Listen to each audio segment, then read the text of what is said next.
নমস্কার বন্ধুরা, কেমন আছেন সবাই? চলুন আজ কিভাবে একদিনে কলকাতা ঘুরে দেখবেন তার বিস্তারিত বিবরণ দিই। অনেকেই বলবে একদিনে গোটা কলকাতা ঘুরে দেখা যায়, কিন্তু আমি বলবো গোটা একদিনে কিভাবে কলকাতার বেশ কিছু দর্শনীয় স্থান ঘুরে দেখবেন তার সম্পর্কে, যার মধ্যে রয়েছে ভিক্টোরিয়া, বিড়লা তারামণ্ডল, সেন্ট পল ক্যাথিড্রাল চার্চ, প্রিন্সেপ ঘাট ইত্যাদি। আপনি যদি চ্যানেলে নতুন হয়ে থাকেন তাহলে চ্যানেলটা অবশ্যই সাবস্ক্রাইব করে দিন। তাহলে চলুন ভিডিওটা শুরু করা যাক। যাত্রা শুরু করুন শিয়ালদা অথবা হাওড়া বাস স্ট্যান্ড থেকে। আমাদের প্রথম গন্তব্যস্থল হাওড়া ফুল মার্কেট। হাওড়া ব্রিজ ধরে কলকাতার দিকে হাঁটতে হবে।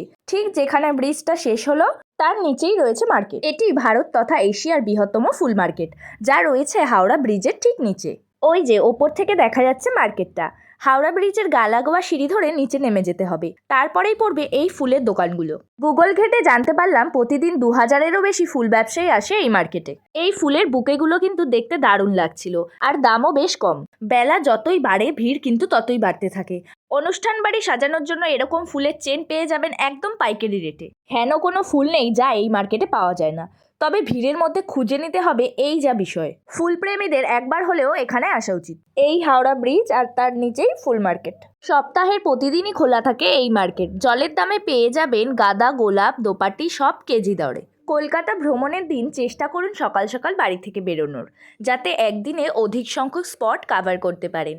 আমরাও খুব সকাল সকাল ব্রেকফাস্ট করে বাড়ি থেকে বেরিয়েছিলাম, আর সকালের এই ফুল মার্কেটের দৃশ্যটা আহা কি যে অপূর্ব তা বলার নয়। এই এক থোকা গোলাপের দাম মাত্র 50 টাকা। দামাদামি করায় 30 টাকা দাম ধার্য হলো। একসাথে এত রং বেরঙের ফুল আর কোথাও দেখেছি বলে আমার মনে হয় না, তাই বাকেট লিস্টে এটা অবশ্যই রাখুন। আমরা ফুল মার্কেট থেকে বেরিয়ে সামনের বাস স্ট্যান্ড থেকে বাস ধরলাম। বাস নামিয়ে দিল বিড়লা তারামণ্ডলের সামনে। 2রা জুলাই 1963 সালে প্রধানমন্ত্রী জওহরলাল নেহরুর হাত দিয়ে উদ্বোধন হয় এই তারামণ্ডলের। আপনি হয়তো জানেন না, এটি পৃথিবীর দ্বিতীয় বৃহত্তম তারামণ্ডল। এর সামনেই রয়েছে বেশ সুন্দর একটি সাজানো বাগান। সম্পূর্ণ তারামণ্ডলের চারিদিক ঘিরে রয়েছে এই বাগান। এখানে মূলত গ্রহ, নক্ষত্র, গ্যালাক্সি সম্পর্কে ভিডিও শো দেখানো হয়। শো শুরু হয় দুপুর 12টা থেকে। সপ্তাহে 7 দিনই খোলা থাকে এই প্ল্যানেটোরিয়াম।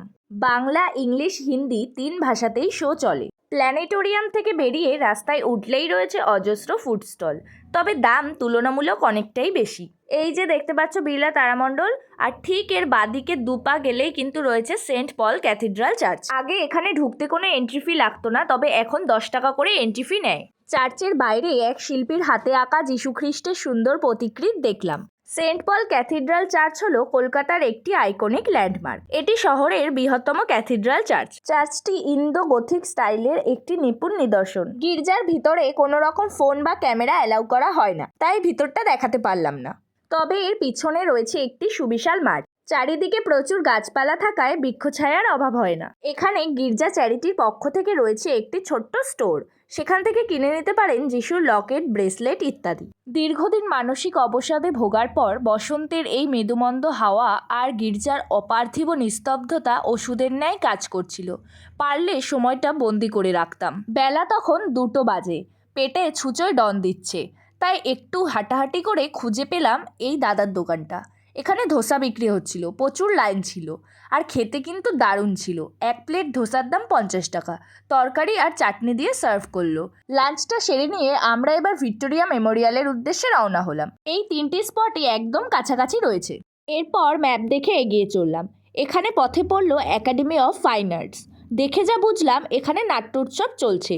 গোটা 1 সপ্তাহে 9টি নাট্য পরিবেশন হয়েছে, আর এখানে সব বড় বড় অভিনেতা অভিনেত্রীরাই কিন্তু নাট্য পরিবেশন করছেন। আমরা আর ভিতরে প্রবেশ করলাম না, বাইরে থেকে ঘুরে বেরিয়ে আসলাম।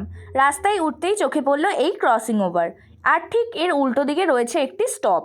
ওই পারে ফুটপাথ ধরে আগালেই ভিক্টোরিয়া।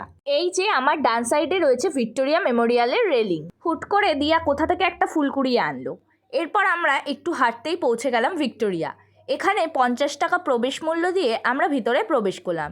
একটা ছোট্ট ইনফরমেশন দিয়ে রাখি, যদি কেউ স্কুল ড্রেস পরে আর আইডেন্টি কার্ড নিয়ে আসে তাহলে তার কিন্তু প্রবেশ মূল্য ফ্রি। আর এমনি যদি শুধু কেউ বাগানটাও ঘুরে দেখতে চায় তাহলে তার পড়বে 30 টাকা। এটা স্মৃতিসৌধের পাশাপাশি একটি মিউজিয়ামও বটে। ইংল্যান্ডের রানী ভিক্টোরিয়ার স্মৃতির উদ্দেশ্যে নির্মিত এই সৌধটির ভিত্তিপ্রস্তর স্থাপন করেন রাজা পঞ্চম জর্জ। এটি ইন্দো সারাসেনিক শৈলীর সঙ্গে মুঘল শিল্পকলার নিদর্শন। তাজমহলের অনুকরণে মাকড়ানা শ্বেতপাথর দিয়ে এটি তৈরি করা হয়। মহলের চারপাশে যে সুন্দর বাগিচাটি রয়েছে তার নকশা প্রস্তুত করেছিলেন স্যার জন পেইন ও লর্ড রেডেসডেল। এটি সোমবার ব্যতীত সপ্তাহের বাকি দিনগুলি খোলা থাকে। আজ যে জমিতে ভিক্টোরিয়া মেমোরিয়াল অবস্থান করছে, অতীতে সেই জমিতে ছিল প্রেসিডেন্সি জেল। পরে তা আলিপুরে স্থানান্তরিত করা হয়। ঘুরতে ঘুরতেই নজরে পড়ল এই ঝর্ণাটি। এটা অপূর্ব সুন্দর লাগছিল, আর এর পাশের লাল ফুলগুলো এর সৌন্দর্যকে আরও বাড়িয়ে তুলছিল। অফিসিয়ালি 1910 সালে এর নির্মাণ কার্য শুরু হয়, তবে দীর্ঘ 11 বছর ধরে নির্মাণ কাজ চলার পর 1921 সালে এটি আজকের রূপ পায়। সেই দিন আকাশটা যেন একটু বেশিই সুন্দর লাগছিল। চারিদিকটা গাঢ় নীল, আর মাঝখানে মাঝখানে পেঁজা তুলোর মতো সাদা মেঘের টুকরো ভেসে বেড়াচ্ছিল। বাগানটা ঘুরে দেখে নিয়ে এবার আমরা মিউজিয়ামের ভেতরে প্রবেশ করলাম। আগেই বলেছি, হাওড়া শিয়ালদা থেকে ডাইরেক্ট বাস পেয়ে যাবেন এখানে আসার জন্য। এছাড়া এর কাছেই রয়েছে ময়দান মেট্রো স্টেশন, সেখান থেকে পায়ে হেঁটে পৌঁছে যেতে পারেন এই 3টি লোকেশনেই। ভিতরে ঢুকে আমার শুধু একটা কথাই মনে হলো, এই রাজপ্রাসাদটা যে নির্মাণ করেছে তার চিন্তাশৈলীর গুণমান ঠিক কতটা। মেমোরিয়ালটিতে 25টিরও অধিক গ্যালারি রয়েছে, যেখানে এখনও ঐতিহাসিক নিদর্শনগুলিকে খুব যত্ন সহকারে আগলে রাখা হয়। প্রথমেই ঢুকে পড়লাম মেন গ্যালারিতে, যেখানে রয়েছে বেশ কয়েকটি দুষ্প্রাপ্য ছবি, রানীর ব্যবহৃত জিনিসপত্র আর বেশ কিছু নকশা। সমগ্র মিউজিয়ামটিতে দেখার মতো 3000-এরও অধিক বিষয়বস্তু রয়েছে। রানীর 10 বছর বয়সে উপহার পাওয়া পিয়ানোটি আজও জাদুঘরে রয়েছে। সিদ্ধান্ত ইংরেজদের হলেও দেশের জমিদার সাধারণ মানুষের টাকায় গড়ে ওঠে এই স্মৃতিসৌধটি। তৎকালীন সময়ের 1,05,00,000 টাকা খরচ হয়েছিল এটি বানাতে। এখানের এক একটা কক্ষ আলাদা আলাদা অর্থ বহন করছে। কোথাও ভাস্কর্যের নিদর্শন, তো কোথাও যুদ্ধক্ষেত্রের অস্ত্রশস্ত্র, আবার কোথাও প্রদর্শিত হচ্ছে রাজপ্রাসাদের জাঁকজমকপূর্ণ প্রাচুর্যতা। এখানে দেখার মতো এত জিনিস রয়েছে যে ভালোভাবে দেখতে গেলে গোটা একটা দিনই লেগে যায়। এই কামানগুলি দেখে বিস্মিত হলাম। ভাবতে অবাক লাগে কোনো এক সময় সক্রিয়ভাবে যুদ্ধে ব্যবহৃত হয়েছিল এইগুলি। সেদিন একটা স্কুল থেকে বাচ্চারা এক্সকারশনে এসেছিল। পুরো হলটা ওদের কলরবেই মুখরিত ছিল। সিঁড়ি দিয়ে উঠেই দেখলাম নতুন সংযোজিত শহীদ গ্যালারিটি। স্বাধীনতা সংগ্রামে যাদের অবদান অনস্বীকার্য, তাদের ব্যবহৃত বন্দুক, পিস্তল, গুলি, বারুদ, চিঠিপত্র রয়েছে এইখানে। আজ এই দুষ্প্রাপ্য জিনিসগুলির দাম আমাদের কাছে অনেক বেশি। এক মুহূর্তের জন্য হলেও আপনি পৌঁছে যাবেন স্বাধীনতা সংগ্রামের সেই ভয়াবহ দিনগুলিতে, যেখানে স্বাধীনতার জন্য রক্ত ঝরিয়েছে ভারত মাতার বীর সন্তানেরা। হাসি মুখে ফাঁসি কাটে গলা দিতেও পিছপা হননি তারা।